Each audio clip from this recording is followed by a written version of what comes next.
Good morning. I'm Denise Burke, and I just wanted to talk very quickly this morning as an addition to yesterday's video, Thrive, and wanted to talk about that fight or flight response. The fight or flight response is easier said than done to get out of, meaning we can intellectualize it, but you can tell yourself to relax, and that's definitely not going to do it. But it means setting time aside to start to wind down. You ever find that you go on vacation, if you're still in that fight or flight and you're running, burning the candle at both ends, and you just can't relax, and you're in this beautiful paradise or you're away with your kids and you just can't still dial it back because your body is literally still running. So today's video message is to be aware, and you can do a little research, of course, with Google, that our brain operates in a certain way when we're in fight or flight. And it literally sends messages to our body to be in a heightened state of awareness. So the first part is being aware. Obviously, we can intellectualize and be aware that you are in a fight or flight response. The second part is then to start doing things daily. It's not just escaping and heading off on a vacation. Actually, it's daily mindfulness to do things. So like resourcing, finding things that you enjoy, that bring you pleasure, whether it's playing with your kids, looking at a sunset, meditation, breathing, listening to your favorite song. All of those things help us be more aware and comfort ourselves and make us feel good and stimulates our brain for those feel-good responses.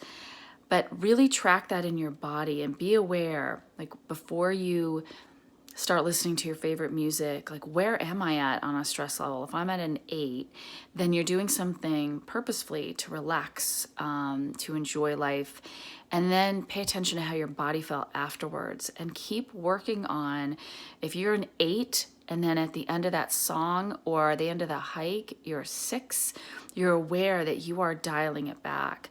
And what you want to do, of course, is keep working on that every day until you can get yourself down into under 5 to 1, 2, or 3s or to 0. And then you know the difference when you start to creep up past 5. And those should be over 5 reserved for, like super stressful things going on in your life. But again, even during the most stressful things in our lives, we can still be the calm in the storm. It just takes practice and work. Awareness is the first part, but working on the part that our brain actually sends messages to our body to stay in fight or flight. And so we have to also work with our bodies. We have to work with our breathing. We have to work with our awareness of, are we doing things every day to get back into that resiliency zone, that resiliency space where we feel good. And you can do that, but even just sitting for 5 minutes, close your eyes and tune into those times when you have felt the most resilient, the calmest. You can also put a metaphor to it. For me, it's kind of like when I have 2 metaphors that I use. One is that I'm a tree and with a really thick trunk, and that's like my base, and I have strong roots that just go down into the earth, and I'm just really solid, really secure. And the leaves in the tree are just blooming and just soaking up the sun, and I'm this presence, and I'm this like anchor. And in times in my past when I have felt the most stressed and not in my resiliency zone, my tree doesn't feel very sound. Those roots, weren't holding on. It's like a hurricane was going through and I felt like I might topple. So I've been working really hard to just continue to strengthen my base, strengthen those roots so that soil, the roots in the soil are so strong, so healthy, that I am that tree that survives the hurricane, that hurricane blows through, and you've seen that on the news, or maybe you've lived it, where you're like that, oh my gosh, like these things are still standing. They were so strong or so strongly grounded. The other one that I use is driving, that I'm driving my car. I'm not in the passenger seat, I'm not in the back seat, and I'm in the driver's seat. And not only am I in the driver's seat, because some people will say, well, I feel like I'm in the driver's seat, but I feel like my car's going all the way, it's going off the road, or I don't have control of the gas pedal, or I feel like I'm hitting the brake all the time because I'm in fear, or I feel like I'm sitting on the side of the road and can't even get on the highway. You want to feel like you're in complete control of that vehicle. And again, I mean, driving in inclement weather, like, yeah, it's scary. And you're driving slow, but you'll get through it. You are in control. You're in charge. You're just taking it slower.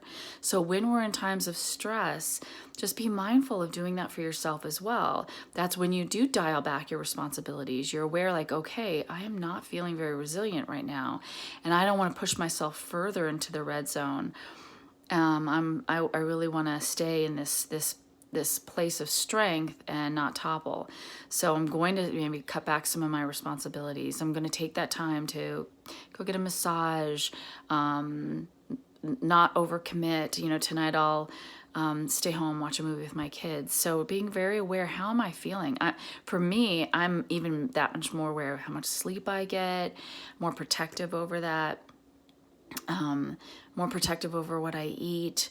I'm just more protective in general, and I can really start to tell now when I hit a 5 in that 5 feels like what an 8, 9, 10 used to feel like. So I start to dial it back immediately when I get to a 5, and that might be when I cancel something I need, like that I had thought I should do, and say, no, I don't have to do that. That's when I go to bed a bit earlier. That's when I'm even more mindful of what I'm eating. And so just pay attention. And so I'll use words like the resiliency zone. Pay attention to what number you are when you are in your resiliency zone, what you feel like, and the things that help you stay in your resiliency zone. Those are your comfort things. Those are your strengths. They're kind of like your superpower. All of those things we enjoy daily. It's not just escaping on a vacation. When you say you need to escape, then you're probably in trouble at that point. I kind of feel like every day I find something amazing about life, no matter where I am. I don't need to escape on vacation, although I love vacations because I love that quality time with my family. But and an occasional night away, just to kind of put more energy back into my batteries. But like, we all need that. I know when I need to do that and just kind of just get away from it all, because everything will be still waiting when I get back.